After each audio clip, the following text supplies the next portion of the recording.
Thank you. Recording in progress. Okay. Live on Facebook. Are you ready for this shit? We're I don't even know ready. how this works. We're about to find the fuck out for our first season. I know. Yeah. Okay, so it's opening Facebook. Zoom is requesting access. Zoom can have access. I should go to the group on my phone.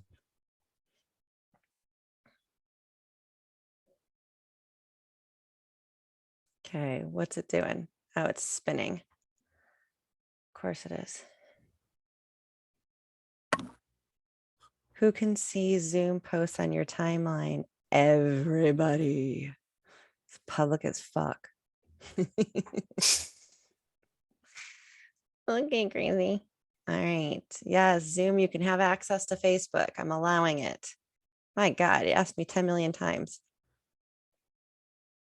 I just want to make sure you're not like masturbating and then you accidentally go live. You're like, For oh real? no, I didn't mean to do that. So, what do we want to title this? um, just say holiday special. We'll think of a name later. Okay, so Holidate special. Oh, I think we just found the name for the whole special. Holiday. Make sure I have my notes open so I'm not like,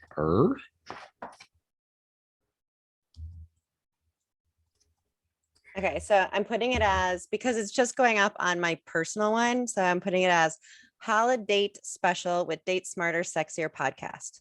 Wait, so this is going on your page? Yes, it's How are people in the group going to see it? um You can't click like there's a thing where you choose the feed that you're going to. no, it's only letting me connect to my actual page. Oh, wait, Oh, share on your timeline. But if I share it in the group, not everyone on my timeline then. oh, Share to your page, share to your group. I can't share to all. oh. What's more beneficial for you, the group or your personal timeline? My personal. Okay, fine. Let's Everybody go. who is in that group is in that group, I think, because they're on my timeline. Okay, then let's do it. That's what it means, right? Timeline is my own page. Yeah. Okay, that's what I thought. I Well, just your wasn't. profile, not your page. Yeah. Okay. I should have put up a thing in the group right now that said we're live, but You oh well. can. It's too much work. So let me go to, Okay, are we ready? I'm going to click yeah, go live. cool. Ready? Mhm. Set.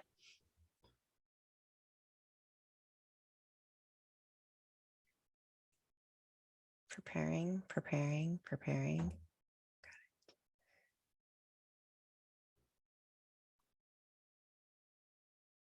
We are live. We're now streaming live on Facebook. Hi, Look at everybody. us.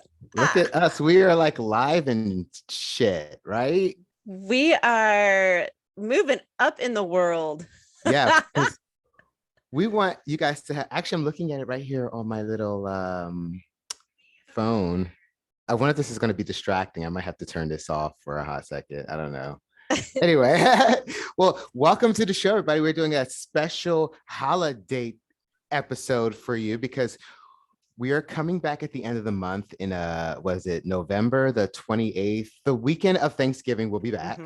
But we wanted to come back and chat with you guys about, the upcoming holiday season, because now that Halloween is almost here and gone. Oh, I know it's by kind of sad. Halloween. By Halloween, we know Mariah Carey's song is going to start tomorrow, and that begins the 60 days of the holiday season, and that can impact all of our dating lives and even our relationships for those of us that are in relationships. Absolutely. It is a wonderful time of the year, and it is also a very trying time of the year for some people. It is. And it's really interesting because when we got together to plan this episode, some of the things we talked about, which I don't want to get into quite yet, I sat down and did extensive research and realized just about everything we thought is a myth. Pretty much, yeah. Like, I was like, what do you, oh my God, no. okay, so what do you mean by myth? Give me an example. Um, well, should we just jump right into Yeah, the because you have me intrigued. right?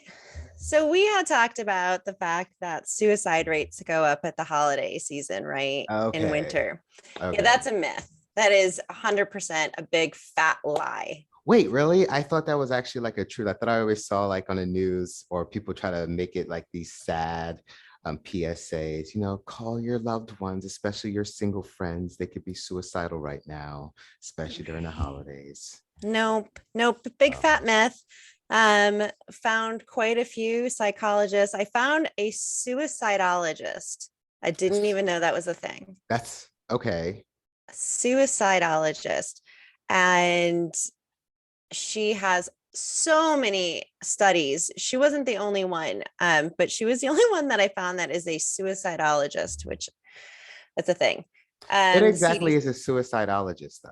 just somebody who specializes in suicide, all research, all information related to suicide. She started groups, she chairs boards, she's all over the place. I mean, she is probably the number one person for information about suicide rates and Hmm. information just in general about suicides. But she made some really good points. Mm-hmm. So she was talking about the fact that um, we have this misconception that suicide rates go up in the winter months because there's less light, Mm-hmm. people get depressed and Mm-hmm. have less energy. But Mm-hmm. she says that actually, biologically, it takes a lot of energy to commit suicide. And the suicide rates, according to the CDC, actually peak in spring and in fall Hmm. when it's warmer. And according to suicide prevention hotlines, they say their phones, they get a lot more calls during summer months. Hmm. That's their peak, all the warmer months. That's So the interesting. winter, and they said actually, I think it was according to CDC, says that December is the lowest suicide rate. That is so interesting because like I said a few moments ago, I've always been under the assumption that the holiday seasons where people feel the loneliest, well, okay, assumption, that's what it was.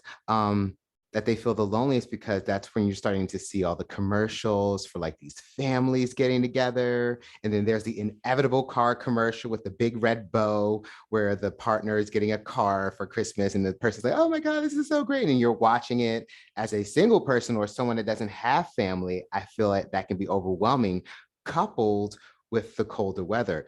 But now that you say spring and fall,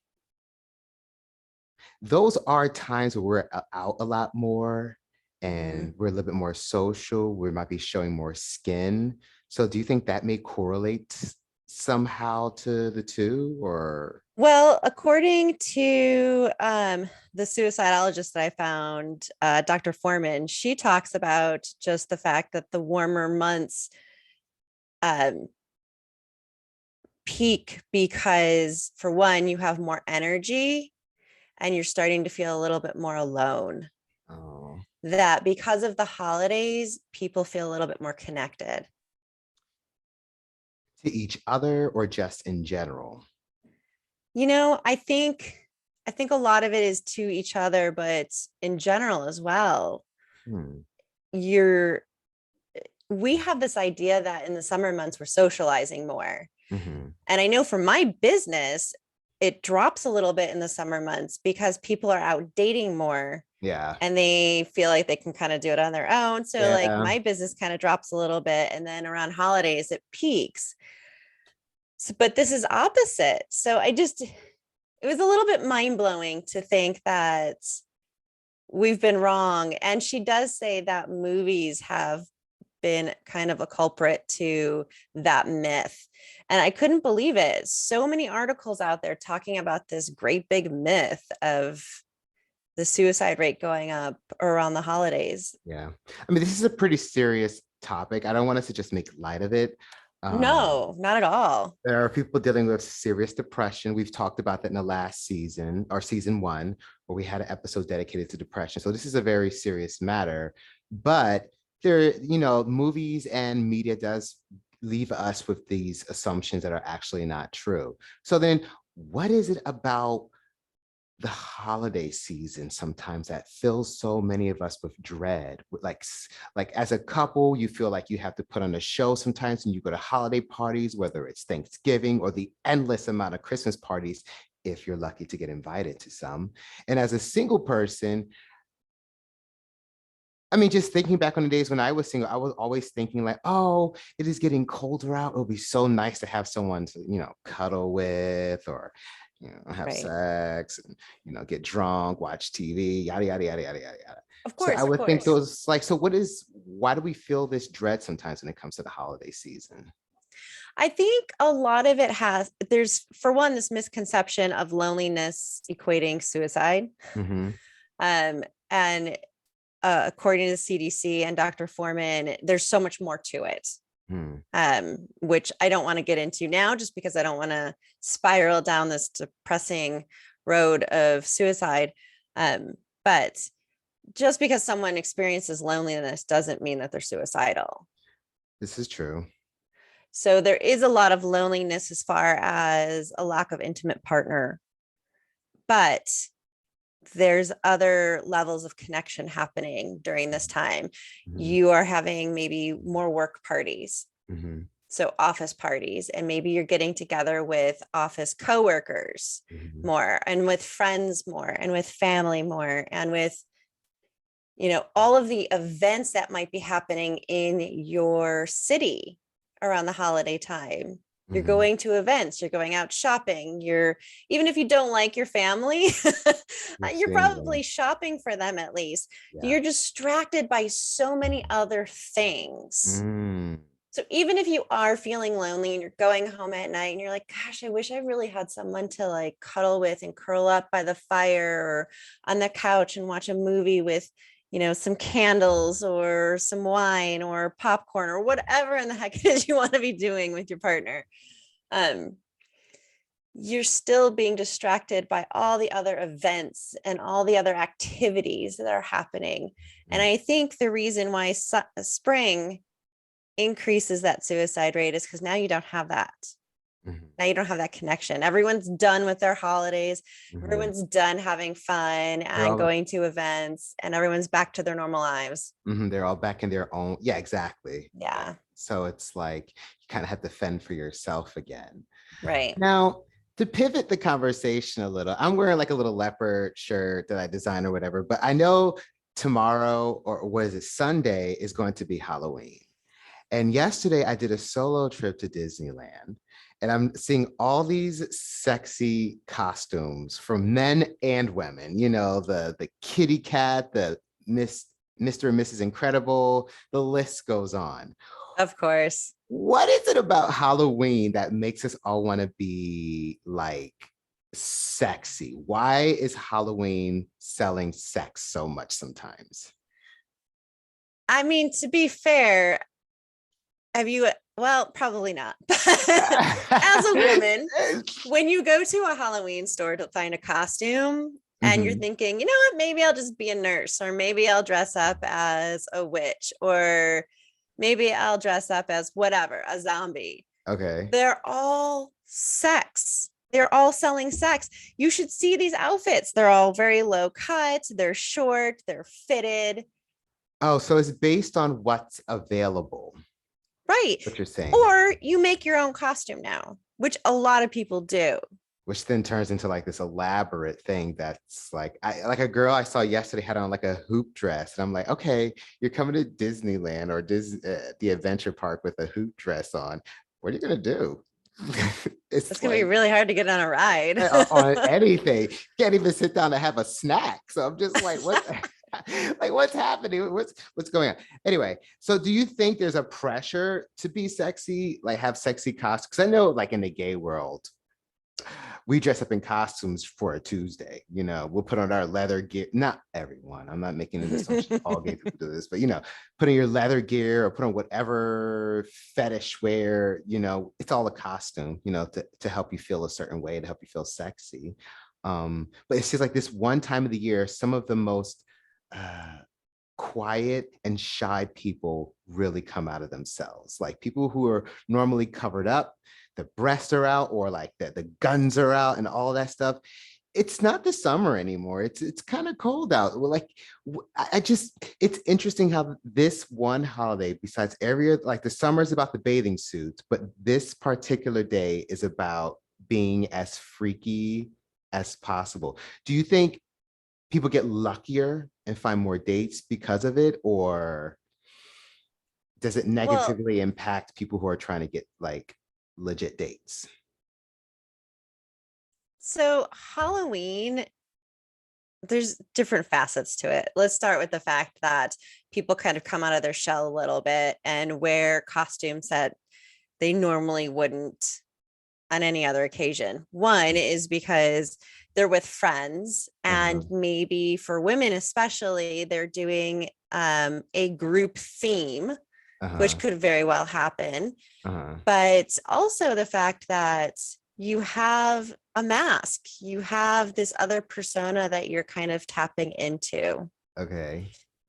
Does is it And almost as if so it's that's allowing people to hide behind this this other person. You know, if you're putting on a full-on mask, then you're hiding behind a nurse. You're hiding behind this other persona. now you say that? Do you think that that person that they're now putting out there with the costume on is the true them that's coming through? Like, would it No. be wild to say that the guy in the loincloth Tarzan costume or the girl in like the bikini nurse outfit is secretly, I'm just gonna say, a slut, and this is their one time of the year to be like, hey, this is the real me, come get some, and then they go back to being their more uh Reserved. reserved self because of work, because it's not allowed in the life that they have. Like, is this a, a eye or a window into what they really want? Like, is it, can we I assume mean, that? I think it's an opportunity to Mhm. explore. For Okay. sure. I definitely think it gives them this opportunity to see, like, you know what? I want to see what it feels like to dress up as Elvira or whatever and Uh-huh. put on this low cut, sexy dress or Uh-huh. whatever you want to be. Okay. You know, if you want to be the guy who's, you know, in toga or whatever. Oh yeah, the toga guys every Halloween. It's like, if Right. you just want to be half naked, sir, come on. So, like, yeah, I think for a certain age group, Mhm. it is their opportunity to kind of explore this sexiness, this other side of them, to see, like, how do I feel doing this under the cloak of the holiday? Yeah, because when I was looking at the people that were doing it, there were a lot of couples, which I find fascinating. I'm like, kudos to those couples if to get dressed up together, and even families I saw doing it as a whole, like a whole family was dressed as a pirate, elaborate costumes, not the ones you get from the store. Like they went to a like I don't know, a costumer to get it. Anyway, but like you Right. But see that's these, LA. yeah, that's LA. You see these people and you look at their faces, you can tell like on a regular Monday through Friday, they probably are like an accountant or something. Can I say generic? Is that mean? Is that demeaning to what they do? I Something don't. that's more of a normal everyday job. Like you can see it in their face, but in their costumes, it's just like, it makes you wonder how many of us will be living alternative lives if we were allowed to. And if we could, would that impact all the decisions that we're making? Because I feel like this time of the year, people kind of shift their personalities a little. Either they show a little bit more who they really are, or they pull back because of the conditions that are being set around them. And I always wonder, is Yeah. that the real us we're showing, And if we could live like that every day, would we all be happier? Would our decisions towards who we're dating be different? Would um, a lot of things be different? Because if you're allowed to fully embrace who you are, you probably choose a different partner. Like I'm seeing these people, these couples in costumes together. I'm like, that is a fucking amazing. Like, can you imagine meeting someone? Like I have someone that's into Disney. I'm like, imagine if you met a girl who loved it just as much as you do, and all you two do together on your time off is, get dressed up and do that. That's amazing. What a couple made in heaven. So I just wonder if, like, I don't know. I mean, think about it though. Halloween allows you to be able to dress up and be whoever you want to be for one day Mm, without judgment. yeah, But then outside of that one day, now you have what society says you should be, what your family says you should be, what your yeah, work says you should be. yeah. So yeah, I do think it would be very different if it was a little bit more socially acceptable to just be whoever you want to be without judgment. Without judgment. And I think it'll positively impact our dating lives and our relationships, everything, because the more authentic we are, the more likely we'll be able to attract like better relationships and all that shit, you know? Mhm. And on that note, this next thing I was thinking about, okay, so we were talking earlier that people are more social or more connected in the winter months versus like the spring and the fall or whatever. Is that why people tend to have more babies? So I'm noticing like you're like around the springtime as well. We see a lot of couples saying, "Oh, we're pregnant now. We're gonna have a baby in a few months." And it seems like this time of the year also springs a lot. Do you think there's more summer and spring babies than winter because more people are like, getting it on in the winter? I know we talked about this. We were kind of wondering if there was something to this. So again, sat down, did all the research, and yet again, another myth. That's another Uh, myth. Oh mhm. my God. Uh-huh. So So what's the truth? I found a few experts and started following them, and I found a sexual and reproductive health specialist that specifically talks about in the winter months when it's cold, Mhm. our libido actually goes down. It decreases. That's interesting because I feel like mine increases. I guess that's just me. But you don't have the same type of winter as some other places do. Oh yeah, that's true. I live here in LA. Uh-huh. It Yeah. stays warm. Yeah. So I think that plays a big factor in it because Mhm. she's talking about the colder months in the Mhm. winter being cold, and the myth of people want to curl up and snuggle under blankets together, so we want to have more sex to stay warm. Yeah, none of that. It's That's not true. true. So basically, you're just trying to survive the winter. You're not even thinking about getting it on. That's Yeah, so she was even interesting. saying that in the winter months, in places where it's cold and you Mhm. don't have as much sun, LA doesn't count. You have sun all the time. Mhm. Um, Even where I live, it's not a fair assessment to make just because even though it gets colder here, it doesn't snow and the sun's out every single day. Mhm. Um, but she was saying that what happens in places where you start to stay in more because it's cold, you're not getting as much sun, you're not getting as much vitamin D. Mhm. And for men, sorry, it can cause erectile dysfunction. Really? So, yep, a main leading cause for erectile dysfunction is a lack of vitamin D. Who knew? I learned so much Oh, from these experts. wow. Interesting. Hmm. Huh. So not only does your libido drop in those winter months, but it can also be challenging to get an erection.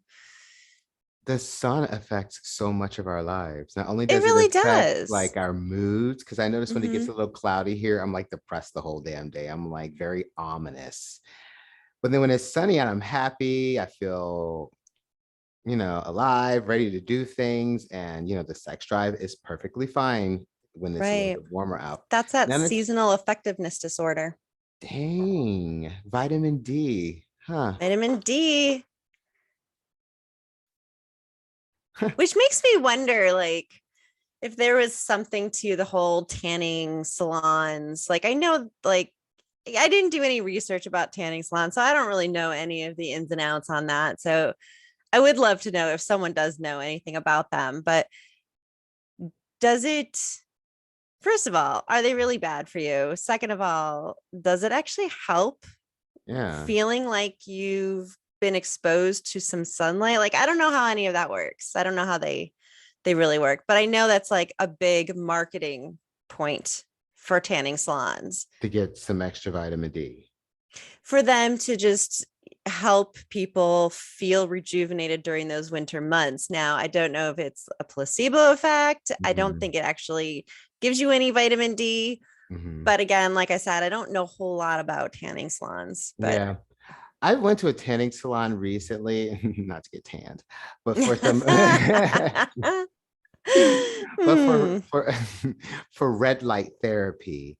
And I Mm. actually have a friend who started a business and it looks like they're going to be doing well. He has some patents done for it. And I think it's called Solbasium, Solbasium. And I'm into red light therapy. It's interesting. I will say maybe it is a placebo effect. I don't know 100% for sure. But the few times that I did go to the tanning salon, I did get that red light therapy. I did feel something. I don't know if it was a little bit, yeah, my skin felt a little softer. I don't know. I felt more rejuvenated a little bit. I don't know. It's like we're living in this world where we don't know what is snake oil and what is not. We don't Right. know what is working and what doesn't. We don't know because everyone varies. Like what works for one person may not work at all for me. So it's like you Of just never course. know. So those things are all so interesting. And do you think people use those in those places that are a little colder and it's darker? Are tanning salons more in those places than, let's say, here in LA or where you're at?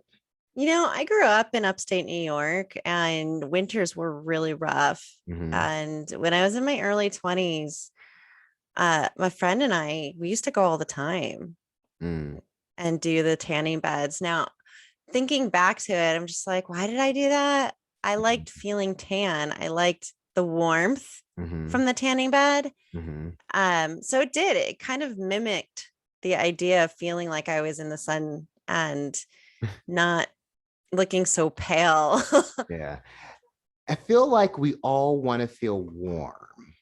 Hmm. Like I notice I take long showers sometimes because I just want to feel the warmth of something. And it's someone I read one someplace that it's because we all long to be in our mother's womb again and feel that warmth of like, all around you just comforted. So it's just like you sit in the shower for a long time or you go in a tanning bed for a long time. And maybe that's why I was assuming in the winter months a lot more hanky panky and a lot more things go on because we want to feel that warmth. But now you're telling me we're just focused on trying to survive these few months so we can get through the other side. I know. It's crazy. Now you say your business peaks in the winter months. Why do you, besides, I mean, you said that we're more connected because we're doing more things that involves other people. Why do you think people are calling out for more dating help in the winter months versus, I mean, yeah, the summer, yeah, you might be out doing your own thing, go to a beach party or a pool party, whatever the Hmm. fuck. But why do you think people need more guidance in the winter months for dating and whatnot? I do think they start to feel lonelier around this time. Hmm. It's a very nostalgic time for a lot of people, Oh my God, starting now. the nostalgia is like overwhelming. Right. And you have to remember that people are going to parties after Halloween. Mhm. Halloween is a great singles party, Yeah, but it's a very afterwards, single holiday. Yeah. it becomes very coupled. Yeah. And I don't want to go to my office party alone without a date. Mhm. Everyone's bringing their husbands, their wives, their partners, whatever. I'm yet again going to the holiday party alone and not even bringing up New Year's Eve. Oh, the holiday of like, who are you kissing at midnight? It drives me ballistic. Yeah. Why have we put this pressure on ourselves to have to kiss someone at midnight? What does that mean to you if you Mhm. kiss someone at midnight? Does it mean that you are no longer lonely? Does it mean to you that you'll have a partner for the upcoming year? Are you superstitious and think that it's some kind of insight to how the next year is going to go for you? I think it's all superstition, honestly. I mean, I used to get a little sad on New Year's Eve when I didn't have someone to kiss, or even Christmas when it's like you see all your friends. I mean, I have a husband now, but when I was single, I would be sitting around like, oh, my friends are getting like cute little fucking gifts from their stupid fucking boyfriends and fucking wives, and I'm just sitting here by myself in my fucking house with my Cabernet and blunt. Just sad, just so sad. And then with New Year's Eve, it's even worse because everyone's kissing. I feel like, okay, there's Halloween, which is Mhm. like the singles holiday, but then I almost feel like it all ends with Valentine's Day. It's like couple, couple, couple, couple, couple. And then Valentine's Day is like the Super Bowl of like exaggerating how lonely you feel or grateful that you're in a relationship. It's like these next, I guess, not even 60, 90, over 100 days is just like challenging for single people because you're constantly reminded, why aren't you in a relationship? Oh gosh, yeah. We won't even talk about Valentine's Day. Yeah. I But yeah, mean, New Year's is a tough one for a lot of people. yeah. There's a lot of pressure to go to a fun party, to not be alone. Especially if you have friends that are married or have a partner and they're not doing the party thing anymore and they're just doing the cute couple thing and they're going to their fancy dinner. I in LA, I remember a lot of the restaurants do these really cool specials for New Year's Eve, For but two. they're for couples, Yeah. And if which you're, it's like, what do you do? It's like, fuck. It's like, I want to do something fun too. Do you think it's okay to take an escort? I mean, it's not sexual. I would not I mean, I'm pretty sure there's escorts where they're just a date. I mean, yeah, people are going to ask questions like, how do you two know each other? But you're always out on a date. Like, would that be taboo to do for the holiday season? aren't there a gazillion holiday films about that crap where they end up falling in love afterwards? Oh, come on. People that fall in love with escorts and strippers just need to I'm gonna, stop. I'm gonna roll my eyes as much as I can at that. I Wait. mean, Ugh. I mean, you see that all the time. Like, oh, I think she loves me. She was so nice. It's literally her job is to be nice to you and make you feel special. But no, okay, back to the question. Would it be bad? Let's say, Thanksgiving is coming. To hire You're someone to go with you? No, I guess I guess not. okay. I guess I'm just looking. Yeah, that's probably terrible to do. You're right. No, I'm saying it's not terrible. Like if, you know, I was just on one of a Facebook group where someone was saying like I've noticed in a lot of these groups and divorce groups, separation groups, singles groups, people are feeling very, very lonely right now. And there was a gentleman who was talking about feeling lonely. And I asked him, like, what would it take for you to not feel lonely this week? What one thing can you do for yourself to help not feel so lonely? And he just couldn't get away from not wanting to be with a woman. I just need a partner. I just want a partner. And I was like, well, if you can't have that, because you can't force that, what one thing can you do? And Mhm. he was just so focused that nope, that's all it has to be. It has to be a partner. Well, And so I feel like for someone like him, mhm. yeah, you know what? Maybe hiring someone to fulfill that feeling of having a partner. But honestly, I don't think you need to hire someone. I think if you do dating right, if you get your butt on an app and do Mhm. it the right way You do have the and dating algorithm course. yeah, Yeah. be open Mhm. to going on a date with a human that you don't have to pay, although Well, okay. Can maybe I pay for just dinner. can I just say this? The way I look at it is, you know how they say you to help visualize things, you create the experience that'll help you make it more tangible. Yes. So like they have people who pay people to cuddle with them. It's not a relationship. You lay down in a bed with someone or on a couch or something, they just hold you. How Mm-hmm. I see it is if you're hiring an escort, a non-sexual escort, to go to these parties with you, they're helping you feel the feelings of what it's like to be in a relationship. Yeah, you're going to get those awkward questions of how did you two meet each other? You're on a fucking date. They don't need to know the details that you paid them, but at least it allows you to take that pressure off and not have your family looking at you with those weird eyes like, oh, this poor Mm-hmm. pathetic one. But you have someone there, and literally their job is to act like they're fucking interested in you. And so what if you break up in January because you're not paying them anymore? You could just be like, oh well, things didn't work out, she found It something else, happens. yada yada yada. So I just was looking at it like that, like it's a way to take the pressure off of people asking those dumbass questions. And maybe it's a beta kind of way for you to test run some things in that you would do if you were dating, because I mean that person is kind of objective, I would hope, where you can say, if I did this, is this right? And I mean, I don't know. So, yes, you could hire someone and not have the pressure of having to constantly impress them because you've paid them. So you Yeah. don't have to be this super cool guy or gal. And you can just kind of do your thing and know that at the end of the day, you're paying them to be there. If you're worried about what people will ask, like, how'd you meet? So when you go to set up the meeting, you say, you know what, can we meet in person first Mm-hmm. and have a conversation? And I'll give you the rundown of the days I need to hire you, whatever. You meet at a coffee shop. Mm-hmm. You go through that, talk about how you're going to pay them.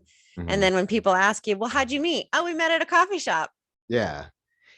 It seems Your first actual meeting is at that coffee shop. yeah, so you're not lying, Exactly. technically. I mean, it seems absurd that we're even having this conversation about doing this. Yes, I will say that, but I can also see the positive.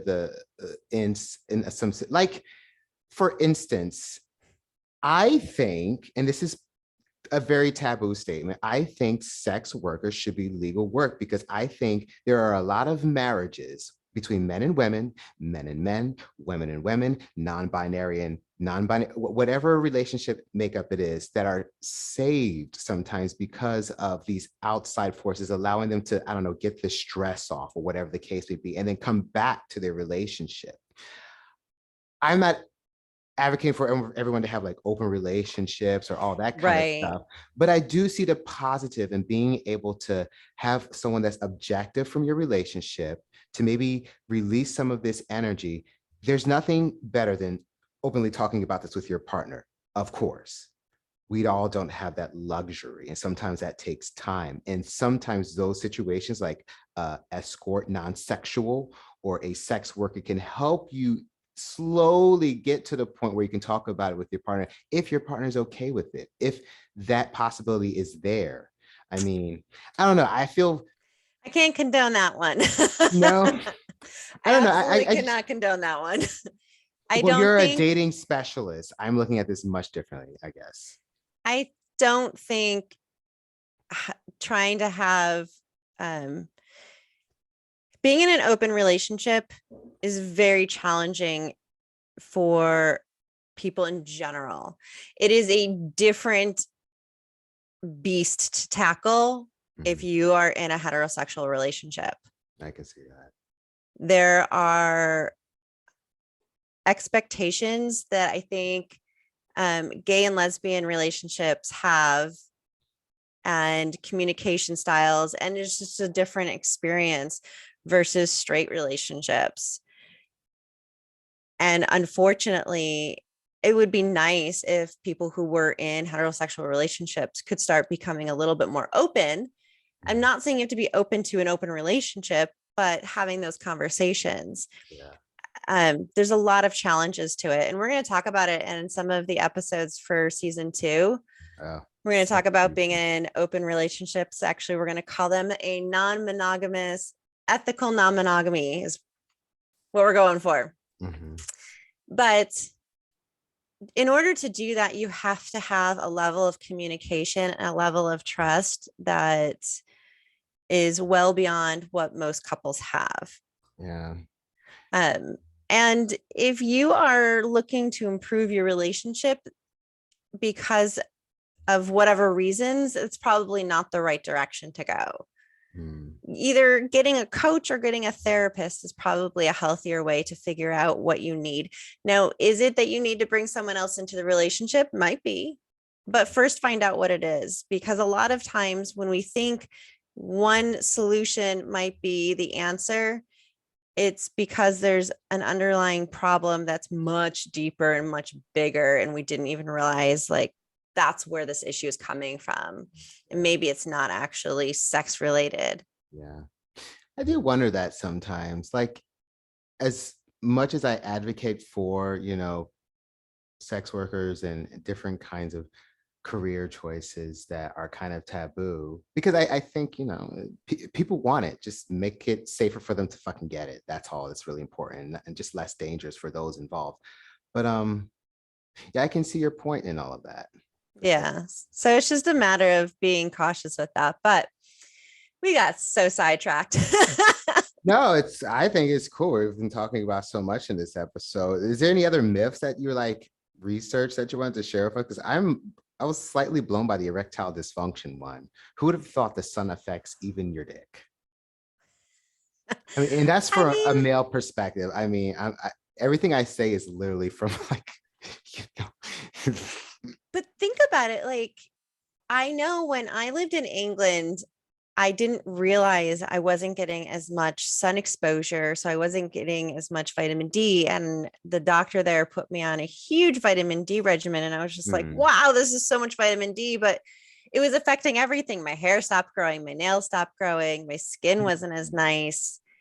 So it makes sense that the sun isn't just the sun, it's the vitamin, it's light. It's our mood. It's our serotonin levels that get affected during the winter time too. So it's just, there's so much to consider. And I'm not a doctor, so I'm not going to dive into that by any means. But I can see how it creates some issues, especially when it affects your mood, affects your loneliness, and then affects your dating. So honestly, if you are looking for your Holidate and you are single and looking for that one person that can go to all of those holiday parties with you, or, could be your situationship for the next coming months. Are you talking about like a friend with benefits? I always feel like you should never mix those with like social things, because then the sex gets ruined.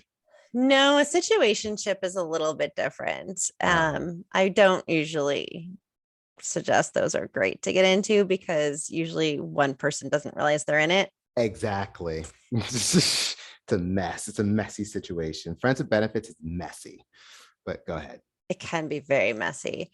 All relationships are messy. Yeah, it's true. To be fair, hookups are messy, relationships are messy, marriages are messy, dating is messy. Human interaction is messy. It's all messy. And the sooner we realize that, the better off we'll be.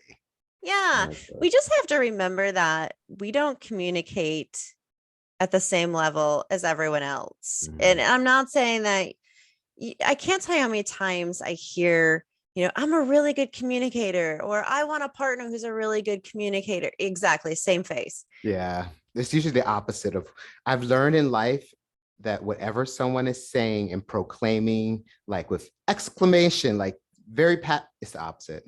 They're Mm-hmm. usually the exact opposite of whatever they're talking about. Yeah. So, and I've seen a lot in the Facebook group lately. I've noticed there's been a lot of chatter going on about getting frustrated with men and women Mm-hmm, as far as dating apps go. mm-hmm, There's a lot of ghosting that's happening nowadays. There's, having conversation and then people disappearing mm-hmm. or going on a Catfishing. date and not hearing from them again. Catfishing is happening a lot more now. Online dating is challenging because it's given this idea, this menu option Mm-hmm. of, you know what, I'm going to swipe, swipe, swipe. And now I have 10 potential options in front of me. And oh my gosh, I totally forgot about the other nine because I started chatting with this one. But the other nine I was having conversations with, and I just completely forgot about them because I met this one. And now those nine people feel ghosted. Yeah. And maybe that one person that you did have interest in didn't work out. Maybe you went on a couple dates and it wasn't a good fit. Now But those 9 opportunities are like done because you burnt that bridge. yeah, or some people will try and go back to those nine, and some Mhm. people will just continue to swipe and still forget about those other nine. Yeah. But that's just what happens. Hmm. How do you maintain not reducing your standards, especially this time of the year? Because, apps are, I think, here to stay. They're not going anywhere. And I think, They're just getting bigger. yeah. And I would imagine this might be another myth, but I would imagine in the winter months, we might be on those apps a little bit more if we're single or in a open relationship or whatever the situation may be. And how do you maintain keeping up the standards that you have when dating, especially this time of the year? We were talking earlier about the escort thing. Let's Mhm. throw that out of the window right now. Right now, let's talk about people who then just start to date anyone just so they can have someone during the holiday season. Mhm. What do you think someone should do in that situation? Should they maintain their standards or be like, you know what? He was nice to me. Maybe I'll date him for the next 60 days. Or You she know, was, I was just talking about this morning too. We don't really show our true colors until a few months into a relationship. mhm, We're on our best behavior in the very beginning. We really want to impress the other person on the first date, second date, third date, fourth date, however long. And mhm, then slowly we start to fall into our regular behavioral patterns. mhm. And wouldn't it be wonderful if everyone could just be themselves on the first date, just who you are? But then think about this. If I went on a first date with someone and I was 100% true to myself, truly who I am, nobody would ever want a second date with me. I'm a dating coach who's lived in other countries, who's well educated, who has multiple degrees. I'd never get a second I date. don't really see that as a negative, though. I think, if anything, the That's truer we because you don't want to are. date me. No, no, that's not You it at don't want to all. fuck me. Pardon my Well, French, people, but I mean, you look come really hot on. today. No, That's because of an event later. no, I think if we were truly ourselves 100%, even on the first date, it will make it easier to weed out the ass wipes or the time wasters. Because no, I think a lot of times in life, from the time we're teenagers to the time we're getting older, we pick people because we're under the illusion that they're giving us. And then a year goes by and we're like, oh my God, this guy or this girl is a fucking psychopath. Why wasn't she a psychopath from the first date? Why did I have to move in with her or him to find out that this person is anal about everything? They're controlling, they're miserable. But to be fair, some of that builds over time as well. Some of that is the more comfortable you become with someone, you fall into different patterns together as a couple. So the way you are with one partner is not the way you are with another partner. Hmm, Think back of your long-term relationships. The person you were with each partner was different each time it's because true. there's two people that are coming together into the relationship and you're affecting the way you behave. Hmm. See what I'm saying? So when people blame their partner for the things that they're going through, like my mother always called my dad passive aggressive up until the day he died. I even found letters where she wrote to him about anyway, can a person really do that? Or is it really still you? Like Well, you are reacting to them. that You have a energy that choice. they're okay. So you do have a choice. So you can't, I would never say like it's my partner's fault. I don't think that's fair Okay. because you have a choice in how you respond to them. If you know that your partner does something that's very triggering for you Mhm, and it gets under your skin and you lose your shit every time, mhm. it's on you. You have So a choice. You don't have to react that way. you really don't. You really don't. But if you okay, so then where's the middle ground for being yourself? Because we all have neuroses. I mean, it's human nature. Of How we course. how we grew up, we're made up of all of our experiences. How do we get to that core on a first date? So me and you, if we were both single, can get right to the conclusion. No, or yes, let's move forward with this. Like, and why does it take so long? I feel like, as we talked about it before, you said straight relationships don't have that level of communication yet, whereas maybe other relationships do. How can we get people to the point where we're just ourselves? Because I feel like the sooner humanity gets to the point where we're not judging each other and we're completely authentically ourselves, the sooner we can get to the point where we can see more happy couples, more love, more harmony, I guess you would say, Mhm. amongst all genders and sexes. And I think everyone's dating life. I'm so grateful for my husband. Like, we complement each other, but I wouldn't have been able to get to that point if I wasn't myself. And I feel like for a lot of successful relationships, the other person allows them to be them, who they are, regardless of what that looks like. Whether if you're a super nerd or you're super sexy, they don't care. They love you regardless. And I think a lot of times for a lot of relationships, especially where we're just talking about, picking the wrong person because of holiday pressures, we change ourselves just so we can have a relationship, just so we can say, I'm in a relationship, just so I can say Mhm. I have a girlfriend or a boyfriend. You know, I really think, for one, it's important to understand what it means when we say to be your authentic self. Your authentic self comes from a place of love, from a place of joy, of a place of empathy. So I've heard people say, my authentic self is an asshole. What can I say? Well, that's not your authentic self. That's your cover up, Yeah, because yeah, when you're sarcastic, when you're a jerk to people, it's you feeling guarded, yeah. you putting up a wall to protect yourself. When we are coming from an authentic place, we are open to the idea of love and compassion. Mhm. So, for one, I think we first and foremost need to learn what it means to be authentic, Yeah. right?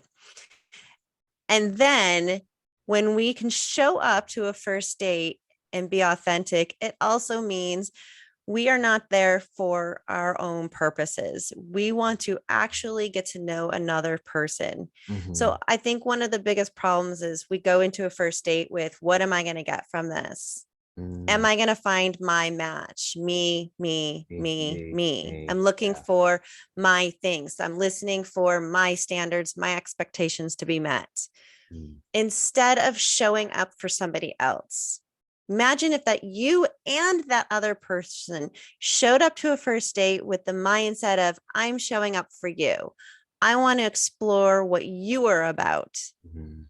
Can you imagine what kind of relationship that could be? Mm. When you make that choice to be empathetic to another person, to really listen to them, to ask questions, to get to know who they are instead of focused on, I need to share the information about me. Mhm. Let me just find out who you are. Let me see what you're all about. What do you like to do? Who are you? What are your values? What do you believe in? Mhm. Instead of box checking on a first date. So, what do you do for a living? How long have you lived here? Do you own your own home? What kind of car do you drive? Can I see your watch? I some of the first date questions from what even like just meeting friends sometimes it is kind of ridiculous. Like I have this one group of friends who used to run in their circles, and every time we meet someone that they were introducing, the first question we will always ask you is, "Oh, what do you do for a living?" I'm like, Jesus Christ, are you trying to get a connection already? I'm like, Does it stop. matter what I do? I'm like, I just want to like have fun tonight. And I think we get away from that. And I feel like that's trickling over into relationships a lot, honestly. It's all become very transactional, very business-like. The empathy is we need to bring empathy back to dating. Maybe that's what it really is all about.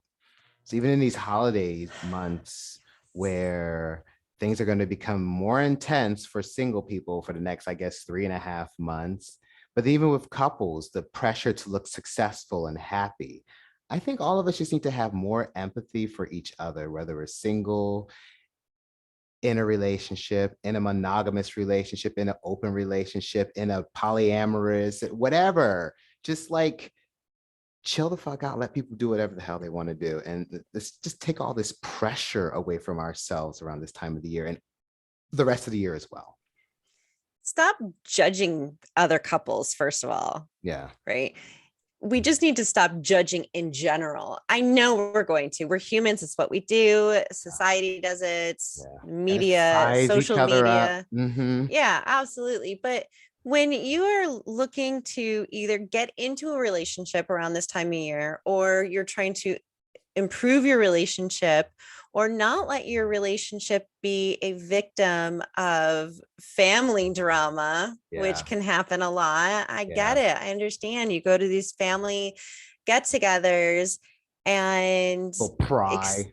yeah, extended family, especially. So when you get married, why don't you have kids yet? Why? It's like, Whatever. shut Why are you still up. single? Why are you not, why haven't you put a ring on it yet? It's like, come on. It's like people are in a rush to collapse the timeline. It's like Mhm. they need you to hit these milestones right away. It's like people are still raising you, as a baby. It's like, oh, they finally walked. Oh, she finally said something. Oh, all these moments. And it's like, even as an Yeah. adult, people are like, so when are you going to graduate from college? Okay, now when are you going to get married? Okay, now when are you going to have a baby? Okay, now when are you going to start saving for your kids to go to college? It's like, milestone after milestone after milestone instead of just enjoying the great thing that is life. Yeah. Well, dating isn't easy. Yeah. Families aren't easy. You- Relationships in general are not easy, but they're rewarding. They are. And do you think the sooner we get to everything you were talking about when it comes to empathy and just not judging, people have successful relationships? They do. I mean, relationships take work, they take effort. I know the word work is scary. Sorry. They take effort. Yeah. But if you are willing to put in the effort and your partner is willing to put in the effort, then I think you can have a very beautiful relationship. And you have to remember that relationships are ever changing. You Yeah. can't get stuck in the way it was Mhm. when you first met, or when you first got married. Mhm. They are naturally going to change and grow. Mhm. That is how we are designed as human beings. We are designed to grow and change. And evolve, evolve, Yeah. evolve. So that Yeah. means your relationship has to.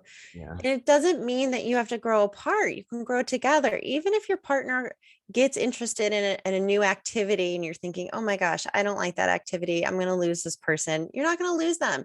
Just support them. Yeah. Just support them through it. People forget how valuable it is to just offer someone unconditional love.